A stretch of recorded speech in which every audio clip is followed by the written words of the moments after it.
Hello, good morning to all of you. आज के इस लेक्चर में हम समझेंगे fermentation method. In this fermentation method we will firstly learn about their introduction. Second one is fermentation technique. Third, types of fermentation process. In this types of fermentation process there is three type: batch process, fat batch process and C continuous process. Fermentation method की definition जो है वो इस प्रकार है: it is a metabolic activity which converts sugar to acids और gases by using microorganism like yeast and bacteria. It is derived from the Latin verb fever, which means boils, and according to the biochemistry, fermentation is a chemical process by which molecules such as glucose are broken down and anaerobically conditioned. In fermentation, pyruvate is metabolized to various different compounds like lactic acid, ethanol, carbon dioxide, and etc. other products. Fermentation is a chemical modification of organic substance into the simpler and smaller compounds by the action of enzymes, which are complex organic catalysts produced by microorganism.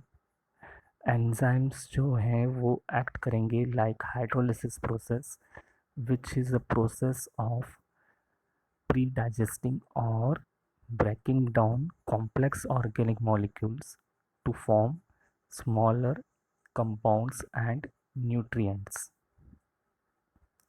जैसा कि आप इस first page पे देख रहे हैं, introduction और fermentation technique, फिर टाइप्स। तो ये एक शॉर्ट रिव्यू मैंने दिया आपको फर्मेंटेशन का कि एक्चुअल में फर्मेंटेशन होता क्या है।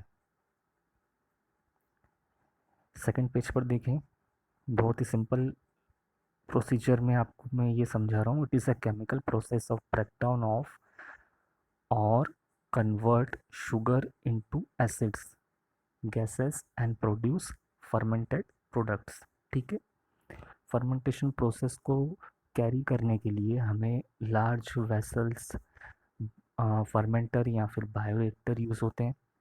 उसमें हम क्या करते हैं, जो भी हमारा सब्सट्रैक्ट है लाइक शुगर मल्टी है या कुछ अ, अनाज है या कुछ फ्रूट्स हैं, वेजिटेबल्स हैं, उनको हम फर्मेंट करते हैं। फर्मेंट मतलब उसको हम ट्रीट करते हैं किसी माइक्रो ऑर्गेनिज्म या culture mass of nutrient medium with micro organism. या उससे होगा क्या कि एक एंजाइमेटिक रिएक्शन शो होगी। देखें आप यहाँ पेज नंबर 2 पे हमने यूज़ किया माइक्रोब सेल्स का कल्चर जो कि एंजाइम प्रोड्यूस करता है।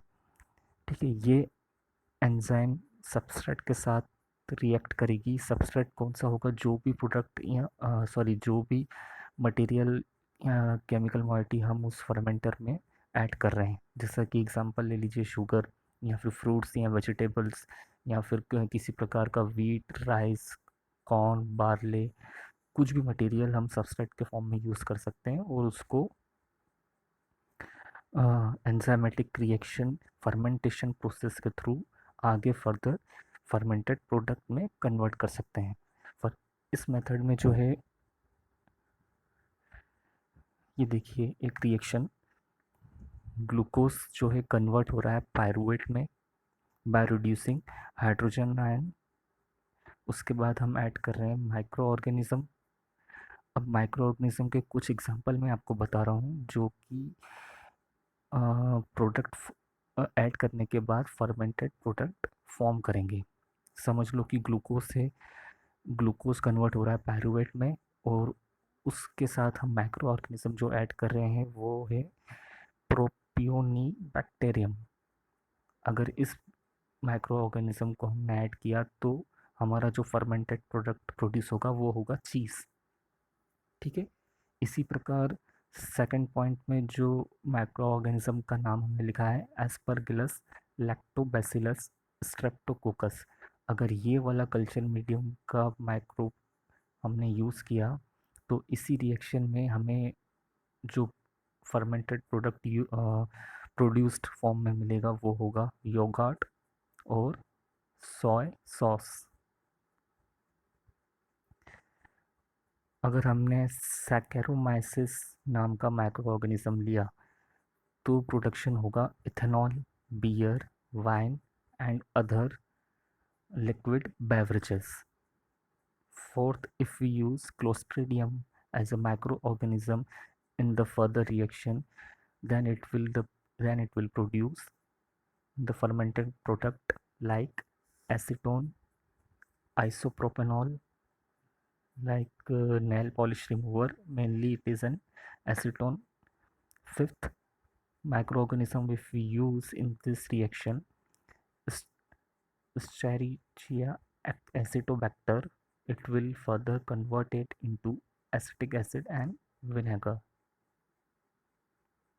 अब बात करें फर्मेंटेशन टेक्निक की, तो ये दो तरह की टेक्निक यूज़ होती है। इस नाम में के कन्फ्यूजन में मत रहना कि फर्मेंटेशन टेक्निक और फर्मेंटेशन टाइप्स टाइप्स अलग हैं, लेकिन इस फर्मेंटेशन प्रोसेस को करने की टेक्निक्स दो प्रकार की हैं।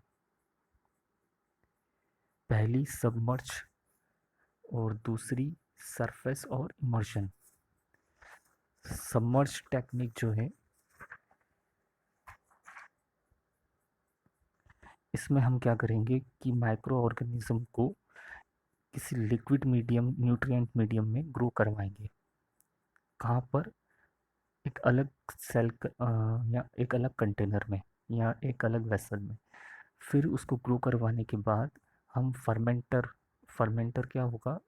फर्मेंटर या बायोरिएक्टर एक लार्ज वेसल से उसके अंदर ये पूरी फर्मेंटेशन प्रोसेस को हमें आगे कंडक्ट करवाना है। तो हमने माइक्रो ऑर्गेनिज्म को किसी लिक्विड न्यूट्रल मीडियम में किसी अलग वेसल में ग्रो करवाया और फर्मेंटर में इस लिक्विड मीडियम प्लस आपका सबस्ट्रेट दोनों को एक साथ ऐड किया। ठीक है। सबमर्जन मतलब उस सबस्ट्रेट का सबमर्ज करना उस लिक्विड न्यूट्रिएंट मीडियम में फर्मेंटर के अंदर। सबमर्ज मतलब उसको डुबो देना, उस सबस्ट्रेट को उस लिक्विड मीडियम में उस फर्मेंटर के अंदर डुबा के रखना और उसको स्टर करना। उस स्टर करने से जो है कुछ समय बाद हमें जो फर्मेंटेड प्रोडक्ट प्राप्त होंगे वो होंगे आपके एंटीबायोटिक्स या फिर किसी तरह के प्रोटीन्स या एंजाइम्स। और जो ये सीवेज वगैरह होता है, कचरा होता है, उनको भी हम ऐसे ही ट्रीटमेंट प्लांट्स में ऐसे ही प्रोसीड करते हैं। फिर सेकंड जो आपकी टेक्निक है वो है सरफेस टेक्निक। नाम से समझ में आ रहा है कि सरफेस मतलब आपको उस माइक्रो ऑर्गेनिज्म को कल्चर करवाना है, ग्रोथ करवाना है सबस्ट्रेट के सरफेस पे, वो भी फर्मेंटर के अंदर। फॉर एग्जांपल अगर आपने ग्लूकोज को चुना है सबस्ट्रेट के लिए, तो उस ग्लूकोज के ऊपर उसकी लेयर पर सरफेस पर माइक्रो ऑर्गेनिज्म को ग्रो करवाना है। वो माइक्रो ऑर्गेनिज्म कौन सा होगा? सैक्रोमाइसिस। आप जो मैं पिक्स दूंगा आपको नोट्स के, आप उसमें देखना, पूरा फ्लो चार्ट अच्छे से बना हुआ है। इससे होगा ये कि उस फर्मेंटर में कुछ समय बाद जो फर्मेंटेड प्रोडक्ट डेवलप होगा वो होगा आपका एक अल्कोहल, और कुछ गैसेस फॉर्म होंगी, वो गैसेस होंगी CO2। इस फर्मेंटेशन प्रोसेस को कंडक्ट करने के लिए जो है सबसे प्रायोरिटी लेवल पर जो चीज़ चाहिए वो होता है आपका बायोरिएक्टर या फर्मेंटर। फर्मेंटर होता है क्या? एक लार्ज सिलेंड्रिकल वेसल है, उसके अंदर ये पूरी फर्मेंटेशन टेक्निक या फर्मेंटेशन प्रोसेस को हम आगे कंटिन्यू करते हैं। इस फर्मेंटर के साथ साथ हमें दूसरे भी एनालिटिकल मेथड्स या दूसरे पैरामीटर्स को भी फॉलो करना होता है। उन पैरामीटर्स में सबसे पहला होता है कि आपको टेम्परेचर मेंटेन करना है उस फर्मेंटर का। दूसरा, पीएच लेवल को भी मेंटेन करना है। And and the third one is aerobic and anaerobic condition भी आपको उस रिएक्शन के अकॉर्डिंग ही मेंटेन करना है। जैसा प्रोडक्ट आप चाहते हैं उस तरह के लेवल के पैरामीटर्स आपको उस फर्मेंटर में सेट करना है। उसके बाद जो दूसरे फैक्टर्स अफेक्ट करते हैं उसमें होगा आपका concentration of nutrients and subtract.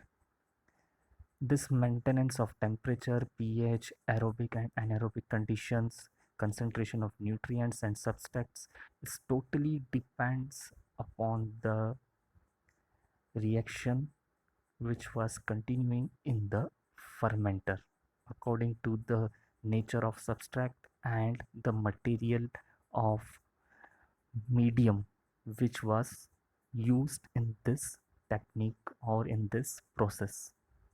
Okay. उसके बाद हम बात करें टाइप्स ऑफ फर्मेंटेशन प्रोसेस की, तो इसमें सबसे पहला आप ये समझे कि 3 तरह की ये प्रोसेस होती हैं, या 3 तरह के टाइप्स हैं फर्मेंटेशन प्रोसेस के। पहला टाइप होगा इसका batch process, second fat batch process और थर्ड कंटिन्यूस प्रोसेस। ये फर्मेंटेशन प्रोसेस की जो 3 टाइप है इसमें सबसे पहली जो है आपकी बैच प्रोसेस है। इस बैच प्रोसेस में कुल 6 तरह की अलग अलग या 6 तरह का हम ये कह सकते हैं कि अलग अलग फेज़ आता है। सबसे पहला फेज़ आएगा आपका लैग फेज़, फिर आएगा सेकंड एक्सेलरेशन फेज़, फिर लॉक फेज़, फिर डिक्लेरेशन फेज़, फिर stationary and then death phase. ये फेज़ एक्चुअल में है क्या? समझ लो आपने किसी फर्मेंटर में माइक्रो ऑर्गेनिज्म का कल्चर मीडियम और सब्सट्रैक्ट को ऐड किया और उसको कुछ समय के अंतराल तक आपने उस प्रोसीजर को या उस प्रोसीजर को आपने आगे कंटिन्यूड रखा।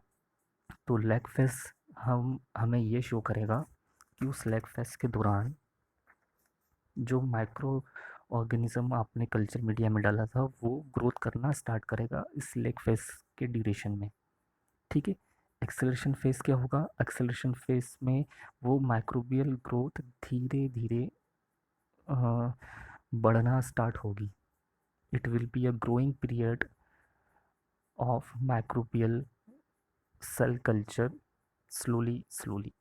फिर उसके बाद आपका स्टार्ट होगा लॉक फेस। इस लॉक फेस में उस माइक्रो सेल्स की या उस माइक्रो ऑर्गेनिज्म की ग्रोथ रैपिड, एकदम रैपिड शार्प पीक पॉइंट तक आएगी।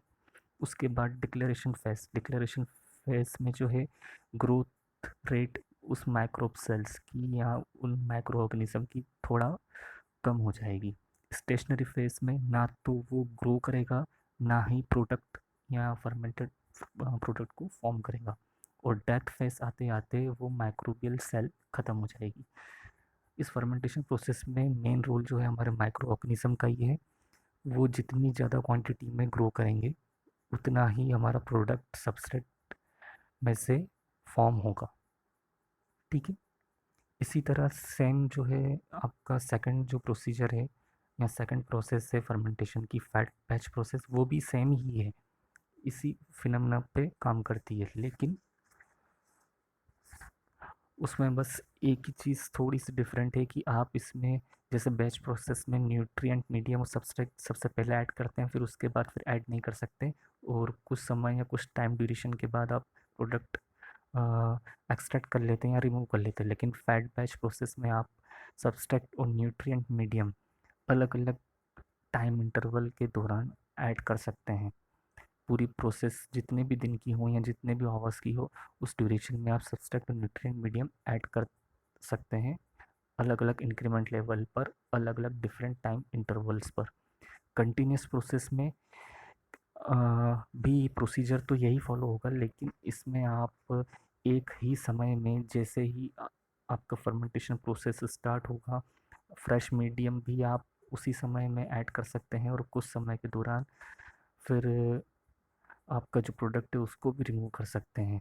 प्रोडक्ट रिमूव करने के दौरान और ऐड करने के दौरान ये प्रोसेस कंटिन्यू चलती रहेगी एट द सेम टाइम।